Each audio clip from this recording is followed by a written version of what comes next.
Привет, друзья! Вы смотрите канал Алга Петербург.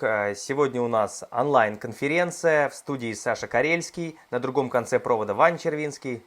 Друзья, всем привет! Саша, тебя сразу поправлю. У нас онлайн-беседа, но при этом классическая. Классическая. Это что значит? Классическая. Мы будем обсуждать самые последние новости и рассказывать их нашим зрителям, правильно? Да, мы обсудим, что произошло на этой неделе.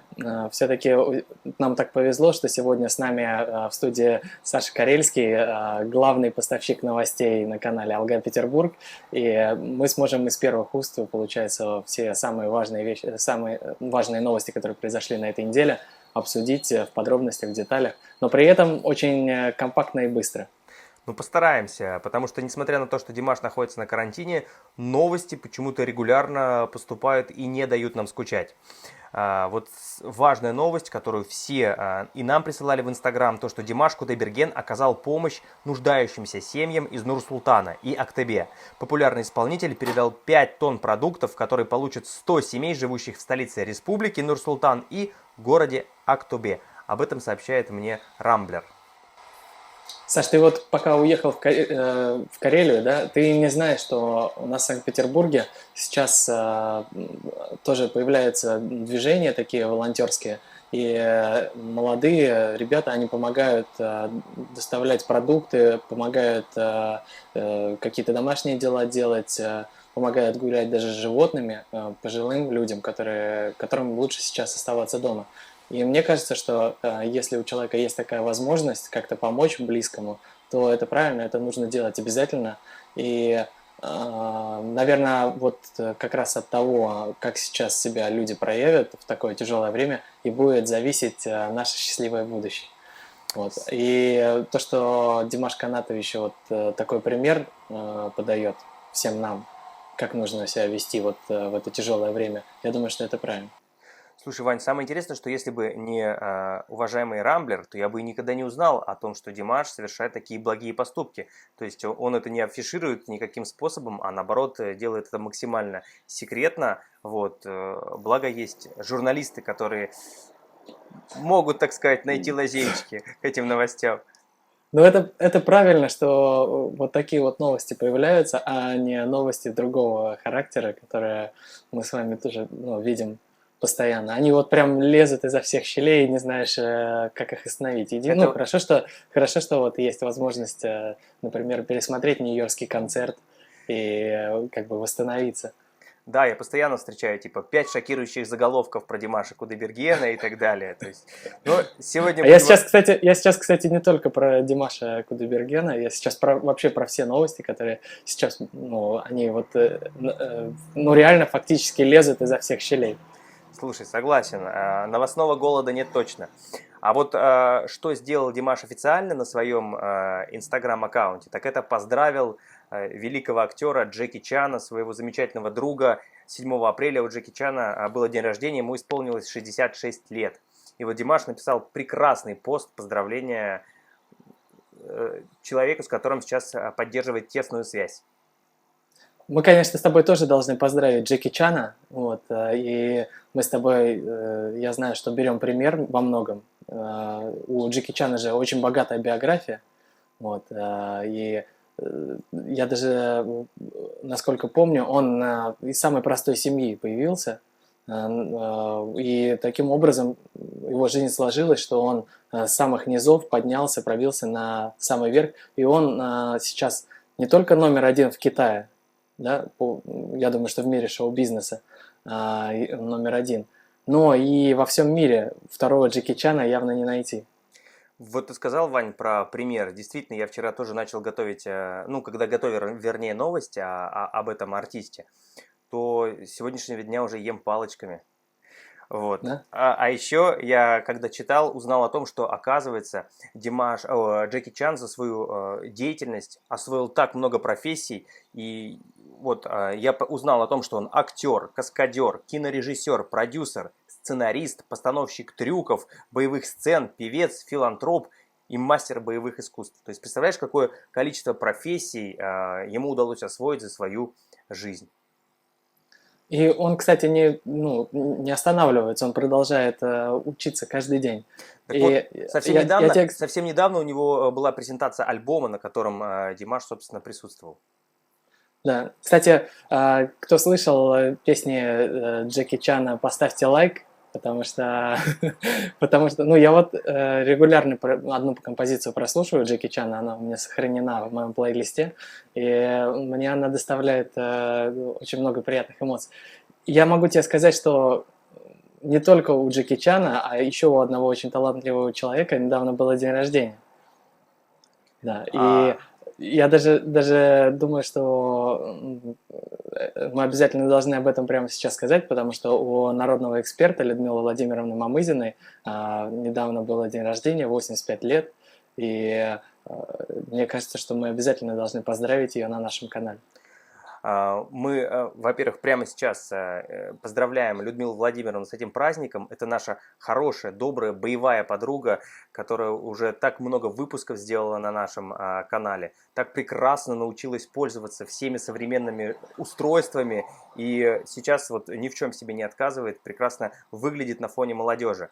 За это ей большое спасибо и, пользуясь случаем, расскажу небольшой секрет. Я готовлю мини-фильм автобиографичный об этом человеке. Поэтому мало кто знает, что у Людмилы Владимировны была яркая, насыщенная, интересная жизнь.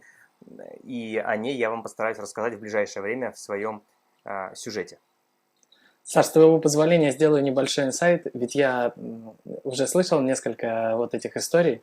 В Москве, когда был концерт в 2018 году, мы вместе с Людмилой Владимировной ходили на него, и даже больше скажу, что мне удалось попить с ней чай и пообщаться.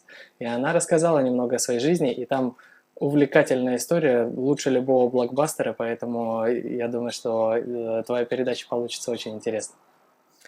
Здорово. И я также хотел бы сегодня отметить еще и нашу деятельность в течение недели. У нас, кстати, вышел фильм с Людмилой Владимировной, где она рассказала о том, как правильно и интересно провести время на карантине.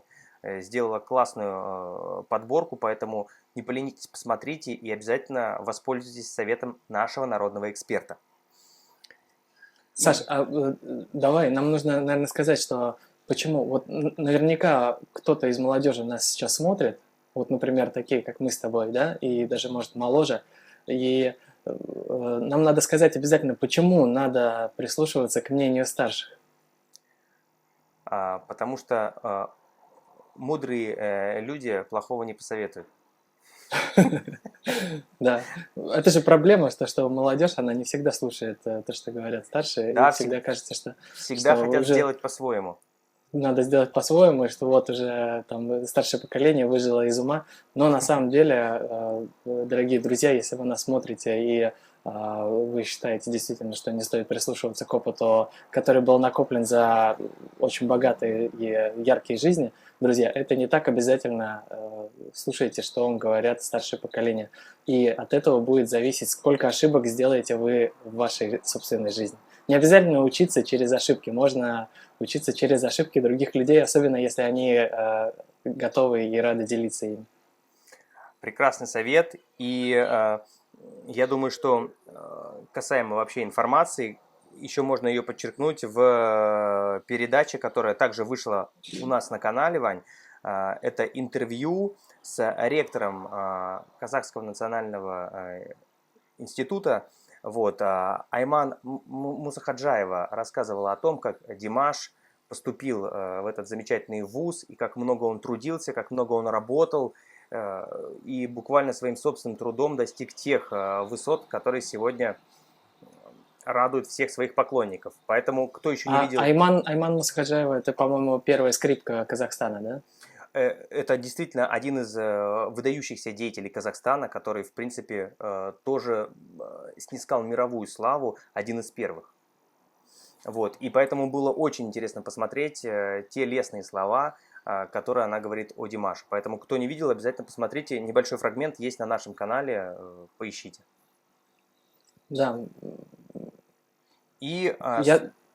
Я знаю, что вспоминаю. Я вспоминаю слова Асхата Маемирова, Асхата Максимовича, который говорил о том, что вот Министерство культуры и Министерство образования Казахстана, они большой вклад делают в развитие молодежи и в развитие творчества, вот, в развитие каких-то особенностей и способностей у молодого поколения.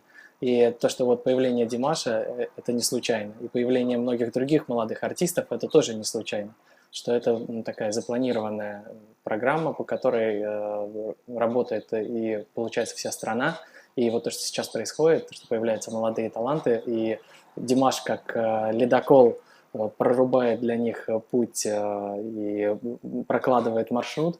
Вот, и мне кажется, что Айман Мусхаджаева, она довольно большой вклад сделала тоже вот в успехе молодых артистов. Я послушал, я был очень впечатлен, насколько действительно плодотворная работа идет со студентами, потому что регулярно лучшие студенты вуза отправляются на практику за границу. То есть это вообще уже давно у них организовано, и вот такая программа, она действует, работает, и мы знаем массу примеров, когда как раз вот талантливые студенты, уже набрав опыт и практику за границей, демонстрируют вот феноменальные результаты уже по возвращении на родину. Поэтому программа вот супер. Я вот сам завидую, что у меня не было такой возможности. И еще одно интервью, которое случилось... Саша, у нас, кстати, в России тоже иногда отправляют учиться в другие страны. Ну вот мне такого не говорили, вот в чем дело. Иногда бывает такое, что могут кого-то отправить. Я слышал, что кого-то отправляют. Да. Я знаю одного человека, не буду говорить, кто это. Но, в общем, такая возможность у наших студентов тоже есть, если что. Ну, хорошо. Поэтому я рад, что Министерство культуры Российской Федерации принимает опыт, получается, других стран тоже. Передовой опыт. Еще одно интервью, которое нужно обязательно отметить, это создатели фильма Creator the Past. Им удалось посетить, не помню какое-то интервью, в общем, было очень интересное, где именно и продюсер, и главный режиссер, и композитор этого фильма, собственно, рассказывали о первом знакомстве вообще с Димашем Кудайбергеном, о том, что, оказывается, идея найти уникальный голос зародилась давно, и происходили серьезные поиски, и в интернете случайно наткнулись на ролик с просмотрами в 70 миллионов. Вот. О, я знаю, кажется, что это за ролик, я его иногда пересматриваю. Мне очень нравится. Да, удивительно, что есть люди, которые до сих пор ругают этот ролик, а есть люди, оказывается, которые познакомились, нашли артиста, связались с ним и сделали саундтрек. Вот это я считаю... Да. Я думаю, знаешь что, я хочу вот дополнить, что вот благодаря этому интервью мы наконец-то узнали, как же большие компании, такие как Sony, например, да, это же Sony фильм, подбирают себе артистов для саундтрека. Вот, поэтому, кто не видел, обязательно посмотрите, там композитор искренне восхищается талантом и уникальным голосом Димаша, и по его мнению, на сегодняшний день это является самым красивым голосом вот, для композитора, голос Димаша Кудайбергена. Поэтому, кто не видел, быстрее смотрите. Да, ну, кажется, это все новости, да, на сегодня? Я думаю, самое интересное мы, во всяком случае, точно рассказали. Поэтому время загорать. Солнце, я смотрю, прям светит. Да, тому, кто в Карелии сейчас находится, конечно, по кайфу загорать. Но я тебе могу сказать, что у меня балкон выходит на солнечную сторону, поэтому я тоже сейчас возьму какую-нибудь интересную книжку и пойду принимать солнечные ванны. А может быть, буду брать пример у Джеки Чана и займусь этим ушу, или что там, чем он занимается. Начни, Вань, с йоги. Она попроще. Хорошо. Ладно, друзья, всем до встречи, пока. Будем рады видеть вас в комментариях. Всем пока.